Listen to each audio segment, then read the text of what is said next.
Hi, my name's Steve Berry. I'm the sheriff of Summit County.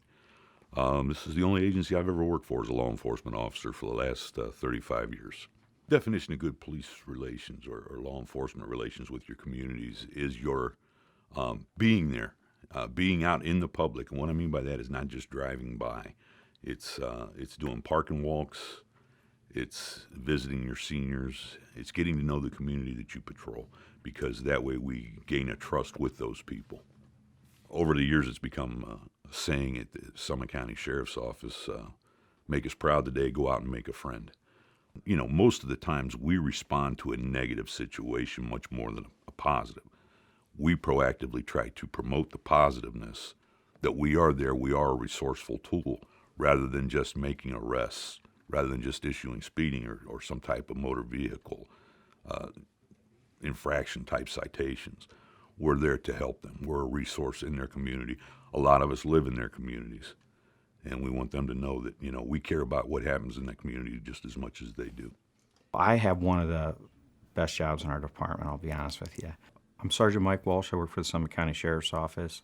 I'm the head of community policing for the department. When you work with the public, they tell you real fast what they want and they don't want.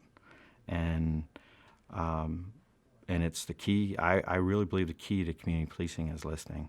We have a senior watch program, and that usually, by the numbers, goes from anywhere from 100 to around 130 senior citizens that we check on at least twice a month through our patrol division, because they're usually shut-ins with very little family that close or anything like this. So they sign up for our program.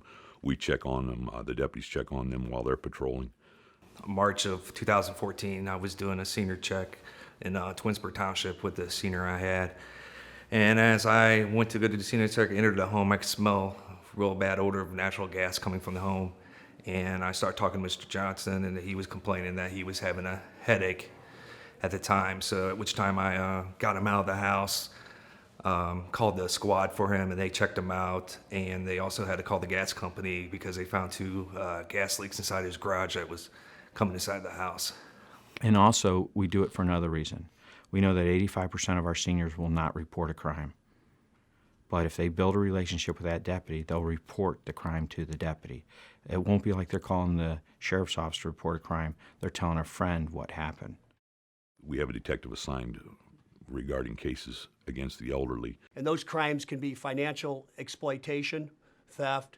It can be neglect, serious neglect issues in the home.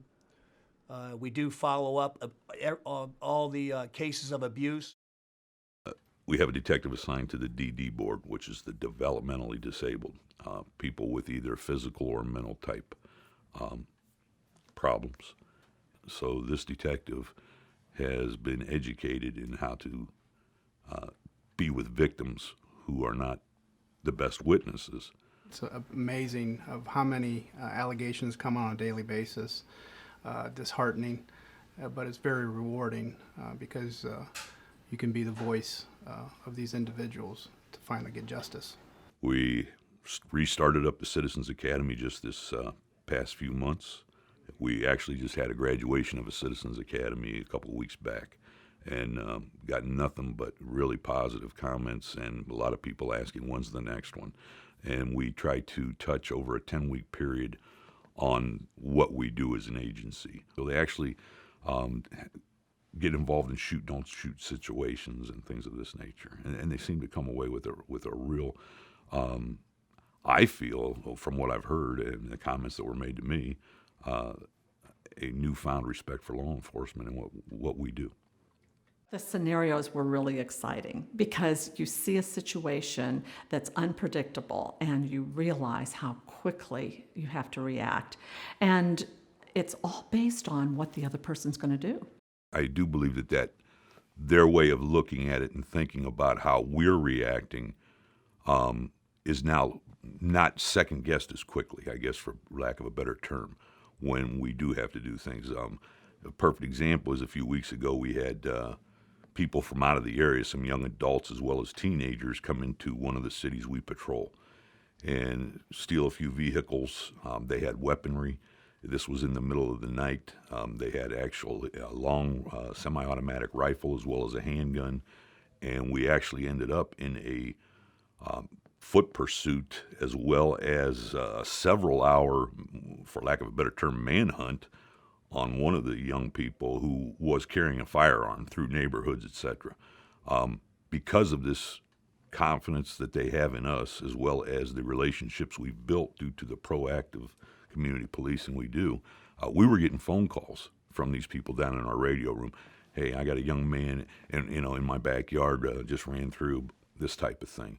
In the Neighborhood Watch, what we do is we address the current crimes that have occurred in their neighborhood. We get them involved in our different programs. We cover the stats for their neighborhood, everything that's occurred for the year. So they know, because a lot of people everyone thinks that nothing happens in their neighborhood. So we let them know, not to scare them, but to inform them, because safe people stay informed. Sergeant Walsh has been a real driving force. The drug usage is way down. We haven't had any calls or anything about any drugs anymore. Our thefts are way down. And we started out initially with probably 8 members. We now have 28. I think our neighborhood feels more secure. Oh, I appreciate it tremendously. Shop with a Cop, it's a Christmas time event. The kids come to us by various sources of people calling and saying, hey, my family needs help because of this stress. And a lot of times, instead of having me showing up at your house and your parents were fighting and you see me arrest one of the parents and I become the bad guy because you took away mommy or you took away daddy, we take that equation out of it. And it's about toys. It's about having a fun day with pizza at the end. We eat lunch, we get to know them a little bit. And at the end of the day, they're all, I want to be a deputy one day, or I want to be, they tell you this one day. And so they have a real positive experience. Our golden ticket, I'd much rather give you a present than give you a ticket. So, and that's the goal of the program, was that we had a positive experience with our community. And I went out and teamed up with our businesses, and I asked them to give me something, and this was the goal. So some gave me buy a pizza, get a free pizza. And basically the whole sheet was a giant coupon. And one of our goals was to increase seatbelt wearing. So I saw you wearing your seatbelt. I just walked up to you, pump, and say, hey, ma'am, I saw you pull in the parking lot here, and I saw that you were wearing your seatbelt. And I'm really glad to see you're wearing your seatbelt. So I just want to give you something today. We appreciate you wearing your seatbelt, and we'd give them a golden ticket. Sometimes they're like, did I do anything wrong? And we said, no, you did everything right. Make it a part of your daily activities. Make community policing and interacting with people in a proactive manner that you initiate part of your daily activities. Don't let your budget or anything. If they're out patrolling townships, cities, this type of thing, have some parking walks. If you see people out and you have the time, just stop, say, hey, how's your day doing? How you doing? Can we do anything for you? Our proposed budget for 2016 is $3.6 million underneath the 2008 budget we had here in Summit County for the Sheriff's Office.